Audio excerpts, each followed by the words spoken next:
சக்தி. அனைத்து சக்திகளுக்கும் என்னுடைய காலை வணக்கத்தை தெரிவித்து கொண்டு நவராத்திரி விழா வாழ்த்துக்களை தெரிவித்துக் கொள்கின்றேன். நவம் என்பது 9 ராத்திரிகள், அடுத்தது மகிடாசுரனை வதம் செய்தல் ஆகிய ஒரு நாளையும் சேர்த்தால் 10 நாட்கள் அம்மன் கோயில்களில் மிகவும் விசேஷமாக இருக்கும். அம்மனுக்கு அழகான அலங்காரங்கள் செய்து அருமையான பிரசாதம் படைத்து கொலு வைத்து பெண்கள் வீட்டிலையும் கோயில்கள்லேயும் அந்த கொலுவை பார்த்து சந்தோஷப்பட்டு அந்த 10 நாட்களையும் தங்களை மறந்து தெய்வத்துக்கு என்ன அலங்காரம் செய்யலாம், என்ன பிரசாதம் செய்யலாம், பூ அலங்காரம் செய்யலாம் அப்படின்ற ஒரு நினைவோடவே இருக்கக்கூடிய சிறப்பான ஒரு நாள் நவராத்திரி. நவராத்திரின்னா போன வருஷம் பார்த்திங்கன்னா சப்த கன்னியர்களை ஒரு கான்செப்டாக வச்சு எங்களுக்கு தெரிஞ்ச வரைக்கும் நாங்கள் செய்தோம் அலங்காரம். இந்த வருஷம் நவகிரக நாயகிகளை கான்செப்டாக வச்சு செய்ய போகிறோம். நேற்று அமாவாசை ஞாயிற்றுக்கிழமையாக இருந்தது, அமாவாசையாக இருந்தது, அகண்டம் ஏற்றப்பட்டது. ரொம்ப கூட்டம் அதிகமாக இருந்தது. மக்கள்லாம் மகிழ்ச்சியாக அம்மனை பார்த்து தரிசனம் பண்ணிவிட்டு எண்ணெய் ஊற்றிட்டு போனாங்க. அதே போல் 10 நாட்களும் அம்மனை தரிசிக்க பக்தர்கள் வருவார்கள்.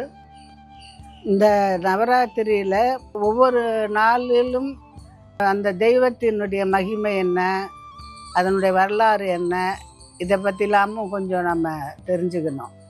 இன்றைக்கு முதல் நாளான திங்கட்கிழமை இந்த நலம் தரும் நவராத்திரி நாளில் அன்னை ஆதிபராசக்தி சந்திரனின் அம்சமான சக்தி ரோகிணி தேவியாக எழில்கோலம் பூண்டு அருள்பாலித்து தரிசனம் தருகின்றாள். சுயம்பு அன்னைக்கு மஞ்சள் காப்பு அணிந்து சுயம்புவை நாம் அலங்காரம் செய்திருக்கின்றோம். இன்றைக்கி கோயிலில் பார்த்திங்கன்னா எங்கே பார்த்தாலும் அதர்வன பத்திரகாளி, அடுத்தது இந்த கோயிலை சுற்றி இருக்கக்கூடிய சுற்று தேவதைகள் எல்லாருக்குமே தாலி கயிறில் அலங்காரம். கோயில் எங்கே பார்த்தாலும் ஒரு மங்களகரமாகவே இருக்கிறது. ரோகிணி தேவியினுடைய வரலாற்றை பார்க்கும்போது, அதாவது மகாபாரதத்தின்படி ஞான சக்தி கொண்ட ரோகிணி தேவி தட்சனின் மகளாக பிறந்து வசுதேவரின் முதல் மனைவியாகவும் பலராமன் மற்றும் சுபத்திரையின் தாயாகவும் கருதப்படுகின்றார். ரோகிணி நட்சத்திரம் சொல்லும்போது அந்த ரோகிணி தெய்வத்தினுடைய நிறம் சிவப்பு தேவி என்று அழைக்கப்படும். ரோகிணி மாதா இன்றைக்கு பார்த்திங்கன்னா ஒரு மான், கிளைமானுடைய வாகனத்தில் அமர்ந்து இருக்கிறார்கள். 4 கரங்கள், ஒரு கரத்திலே ஏடு, ஒரு கரத்திலே கமண்டலம், ஒரு கரத்திலே வலது கரத்திலே தவம் செய்கின்ற மாலை, ஒன்று அருளாசி வழங்குகின்ற அஸ்தம். இப்படி ஒரு கம்பீரமாக ஒரு பெரிய கிரீடம், அதில் கம்பீரமாக உட்கார்ந்து ஒரு மான் மேலே உட்கார்ந்துருக்கிற மாதிரி ஒரு அலங்காரம் செய்திருக்கிறார்கள். அதாவது அம்மனை தரிசித்தால் நமக்கே தெரியாமல் ஒரு புத்துணர்ச்சி, ஒரு செழிப்பு, பயப்படாத ஒரு தன்மை. இப்போ தெய்வத்தை பார்த்தாவே நமக்கு ஒரு உணர்ச்சி வருது இல்லை? இந்த மாதிரி தெய்வம் இவ்வளோ கம்பீரமாக இவ்வளோ ஆற்றலோட ஒரு காலை மடக்கி ஒரு காலை சற்று நீட்டி அந்த உட்கார்ந்துருக்கிற கம்பீரமே நமக்கெல்லாம் ஒரு வாழ்க்கையில் ஒரு தெம்பை கொடுக்கக்கூடிய அளவுக்கு அந்த காட்சி அமைந்திருக்கின்றது. இந்த வசீகரத்தன்மை தான் இந்த ரோகிணி நட்சத்திரத்தினுடைய சிறப்பு அம்சம். ரோகிணி தேவியை வழிபடும்போது நமக்கு இருக்கின்ற கவலைகள், சோர்வு இதெல்லாம் நீங்கி ஒரு உற்சாகமான ஒரு சூழலை ஏற்படுத்துகின்ற பாங்கு அந்த தேவியிடம் பார்க்கலாம். பசுக்களுக்கெல்லாம் நட்சத்திரங்களுக்கெல்லாம் தலைவியாகவும் பசுக்களின் தெய்வமான சுரபியின் அவதாரமாகவும் கருதப்படுகிறாள். இந்த ரோகிணி தேவி கடும் வெம்மை போன்ற கர்ம வினைகளை நீக்கி, அதாவது கடும் வெம்மை போன்றன்னா நம்மால் தாங்க முடியாத ஒரு வெப்பம் இருந்தால் எப்படி நம்ம தவிச்சு போயிடுவோமோ, நமக்கு ஏதாவது குளிர்ச்சியாக தேவைப்படும். அந்த மாதிரி நம்முடைய கர்ம வினைகளில் இருக்கக்கூடிய அந்த தாக்கத்தை, அந்த வெம்மையை நீக்கி நமக்கு வாழ்வில் ஏற்றத்தையும் குளிர்ச்சியையும் தர வல்லவள். சுயம்புக்கு மஞ்சள், நான் சொன்ன மஞ்சள் காப்பு, கோயிலே ஒரு மங்களகரமாக எங்கே பார்த்தாலும் அம்மன்களுக்கு தாலி கயிறிலேயே வந்து அலங்காரம் செஞ்சுருக்குறாங்க. இதெல்லாம் பார்க்குறதுக்கு ரொம்ப நமக்கெல்லாம் கொடுத்து வச்சுருக்கணும். வருஷத்தில் ஒரு நாள் இது மாதிரி தெய்வங்களுடைய வரலாற்றை படிப்பதிலும், அவர்களை அழகுபடுத்தி பார்ப்பதிலும், அவர்களுக்கு அன்னம் ஊட்டி பார்ப்பதிலும் நாம் மற்றற்ற மகிழ்ச்சி அடைய வேண்டும். அப்போல்லாம் நவராத்திரின்னா அம்மா வந்து அருள்நிலையிலேயே போய் பக்தர்களை தேர்ந்தெடுத்து பக்தர்கள் கூட்டத்திலே போய் நீ வா நீ வா நீ வா என்று அவங்களே அந்த ஆத்மாக்களை தேர்ந்தெடுத்து கொண்டு வந்து அகண்டம் ஏற்றுவார்கள். ஆனால் அம்மா இல்லாத இந்த நாளில் அவங்க சொல்லி கொடுத்துட்டு போன வழிமுறைகள் தான் நம்மால் பின்பற்ற முடியுது. எங்களுக்கு தெரிந்த அளவு நாங்கள் செய்து வருகின்றோம். இந்த நவராத்திரி விழா மேலும் மேலும் ஒவ்வொரு நாளும் சிறப்பாக இருக்கும். நீங்கள் தினமும் இந்த விழாவினுடைய விளக்கத்தையும் இந்த அம்மனுடைய அழகையும் அருளாசியையும் பெற்று நீங்கள் சிறப்பாக வாழ வேண்டும் என்று நான் கேட்டுக்கொள்கின்றேன். அடுத்தது ஒரு சின்ன கதைன்னு சொன்னால், ஒரு காட்டில் ஒரு குரு வந்து சீடர்களுக்கு பாடம் போதித்து கொண்டிருந்தார். அந்த வழியாக வந்து 2 மனிதர்கள் வந்து எங்களுக்கும் இந்த போதனைகளை போதித்து எங்களுக்கு அருள் புரியுங்கள் என்று அந்த 2 மனிதர்களும் கேட்டுக்கினாங்க.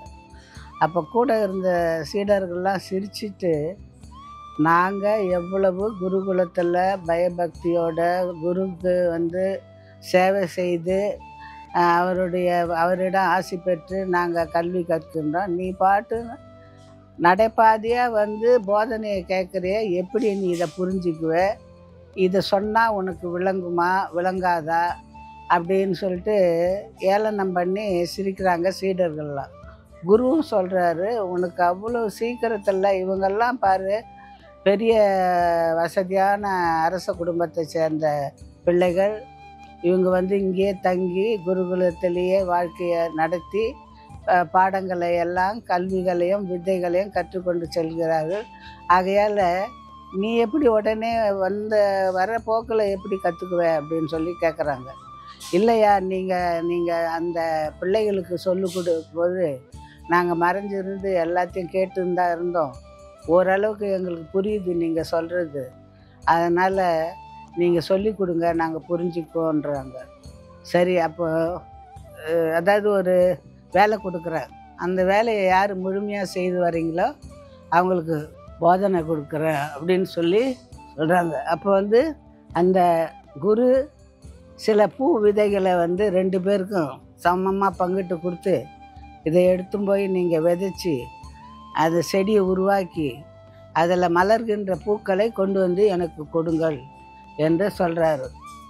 2 பேரும் சந்தோஷமாக வாங்கிக்கின்னு போகிறாங்க. இது என்ன பெரிய விஷயம், நான் வந்து செடி தானே, அதை மண்ணில் போட்டால் வரப்போகுது, வளரப்போகுது, பூ பூக்க போகுது அப்படின்னு எடுத்துன்னு போகிறான்.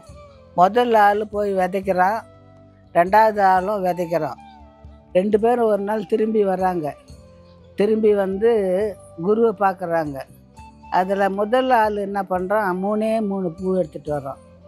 3 பூ, என்னப்பா இது, நான் அவ்வளோ விதை கொடுத்தேன், நீ 3 பூ எடுத்துன்னு வர.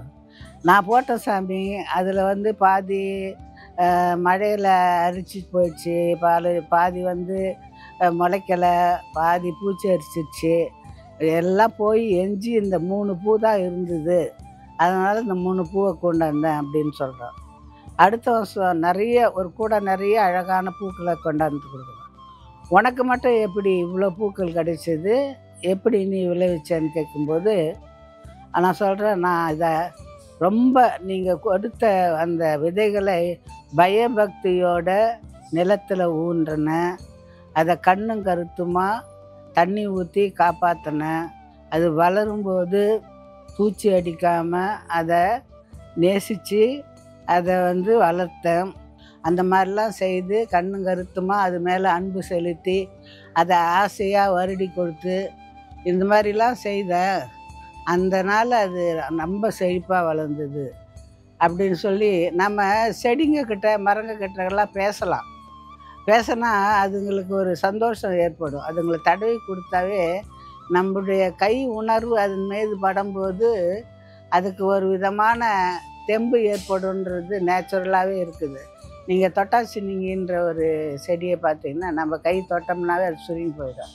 அப்போனா அந்த உணர்வு இருக்குது இல்லையா?